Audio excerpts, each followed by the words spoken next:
So hi hello friends, எடுத்தோன்னே என்னடா இது பேட்ரி அது இதெல்லாம் காமிக்கிறான்னு பார்க்காதீங்க. ஸோ இது என்னென்னா நம்ம ஒரு 15 கிட்டத்தட்ட 21 நாள் ஷட்டவுன் லாக்டவுன் ஆக போகிறோம். ஸோ வண்டிலாம் வெளியே எடுக்க முடியாது.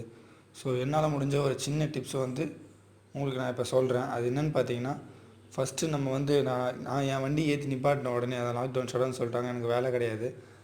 அடுத்த 21 நாள் கழிச்சு தான் வேலை. ஸோ அப்படி சொன்ன உடனே என்ன பண்ணேன், நான் வண்டியை என்னால் வெளியே எடுக்க முடியாது. ஸோ நான் வண்டி ஏற்றி உள்ளே விட்ட உடனே பேட்டரியை மட்டும் என் வண்டி பல்சர் 220லேருந்து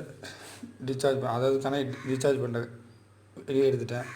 ஸோ அதுக்கப்புறம் பார்த்தீங்கன்னா வண்டியை ஸோ எங்கேயுமே குப்பை படாத இடத்துல நான் நிப்பாட்டியிருக்கேன். நான் என் வீட்டுள்ள தான் நிப்பாட்டியிருக்கேன். ஸோ பாருங்கள், குப்பை படாத நிப்பாட்டியிருக்கேன், துணி போட்டு மூடியிருக்கேன். நெக்ஸ்ட்டு பார்த்தீங்கன்னா வண்டியில் இருக்க பெட்ரோல் நான் எடுத்துட்டேன்.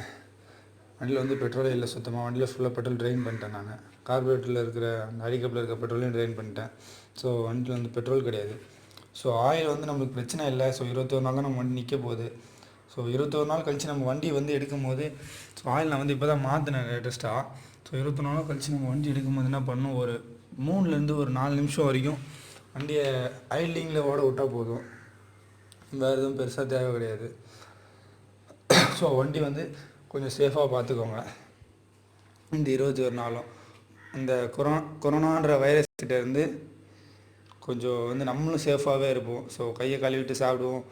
சாப்பிட்டு முடிச்சதுக்கப்புறமும் கை கழுவுவோம். So be safe, stay safe in the home.